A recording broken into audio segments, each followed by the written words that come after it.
గత 9 సంవత్సరాల నుంచి కూడా విద్యారంగం అనేది ఎంతో దారుణంగా తయారైంది అధ్యక్ష.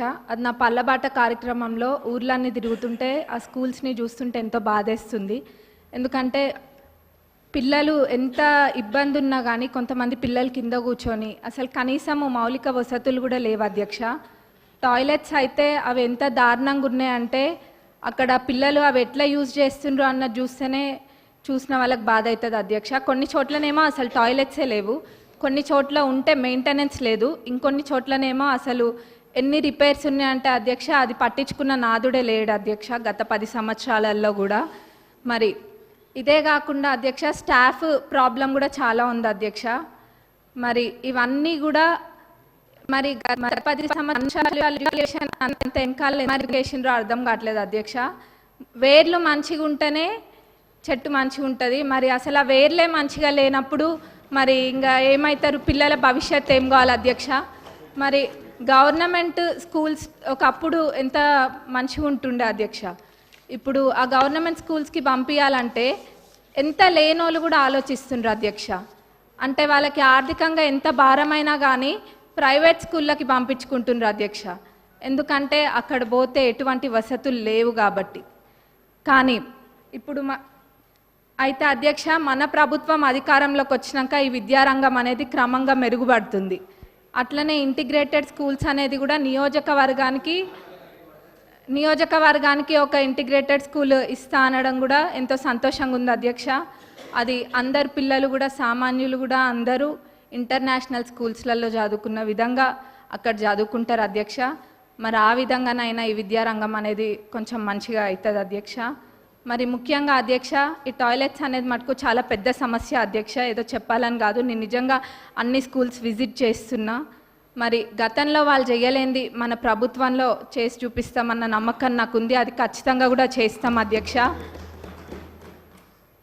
మరి అట్లనే బడ్జెట్కి వస్తే అధ్యక్ష, ఇప్పుడు ఈ సంవత్సరం బడ్జెట్లో ప్రాథమిక విద్యకు 17,931 కోట్లు, మరి ఉన్నత విద్యకు 2,859 crores అండ్ టెక్నికల్ ఎడ్యుకేషన్కి 490 crores చెప్పున మొత్తం ప్రభుత్వం కేటాయించింది అధ్యక్ష. మరి మొత్తం కలిపి చూస్తే 21,000 కోట్ల పైన అధ్యక్ష. మరి దీన్ని బట్టే తెలుస్తుంది మన ప్రభుత్వము ఈ శాఖకి ఎంత ప్రాధాన్యత ఇస్తుందనేది. ఎందుకంటే ఎవరైనా చదువుకుంటే చాలు, మన దగ్గర ఆస్తి ఉన్నా లేకపోయినా ఆ విద్య మనకు ఆస్తి అన్నది మన ప్రభుత్వం నమ్ముతుంది కాబట్టి ఈ విధంగా బడ్జెట్ పెట్టడం జరిగింది అధ్యక్ష. మరి నేను ఇందాక అన్న విధంగా వాళ్ళు చేయండి తప్పకుండా మన ప్రభుత్వం చేసి చూపిస్తుంది. మరి మా పాలకుర్తి నియోజకవర్గానికి వస్తే అధ్యక్ష, దేవాదుల కింద మాకు ప్యాకేజ్ 6 అని ఉంటుంది అధ్యక్ష.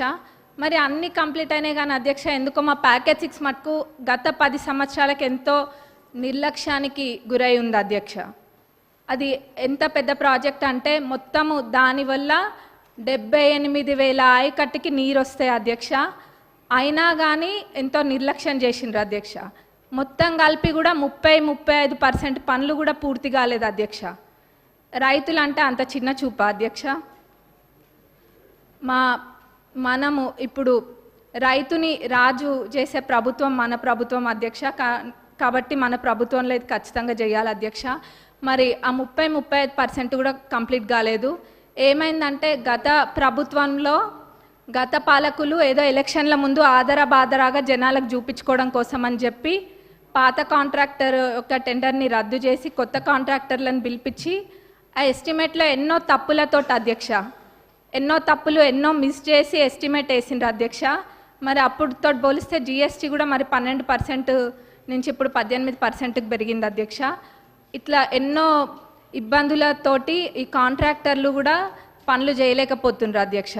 కాబట్టి ఈ పాత ఎస్టిమేట్ని కొంచెం సవరించి కొత్త ఎస్టిమేట్ తయారు చేసి అట్లనే పనులని ప్రారంభించాలని చెప్పి మీ ద్వారా గౌరవ ఇరిగేషన్ మినిస్టర్ గారిని మరి గౌరవ సీఎం గారిని కోరుతున్నాం అధ్యక్ష.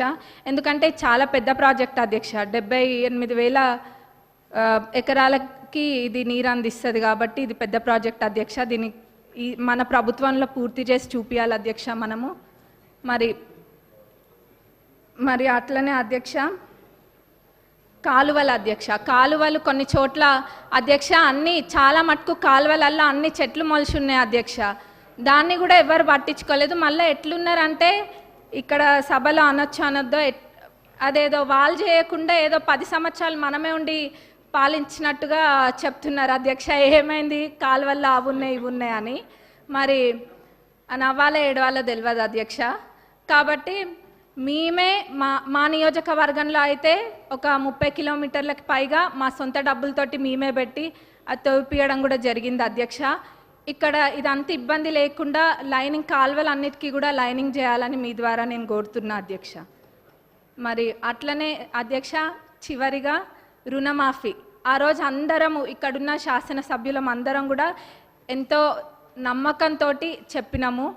గతంలో రుణమాఫీ పూర్తి స్థాయిలో చేసింది కాంగ్రెస్ ప్రభుత్వమే, ఇప్పుడు చేయబోయేది కూడా కాంగ్రెస్ ప్రభుత్వమే అని.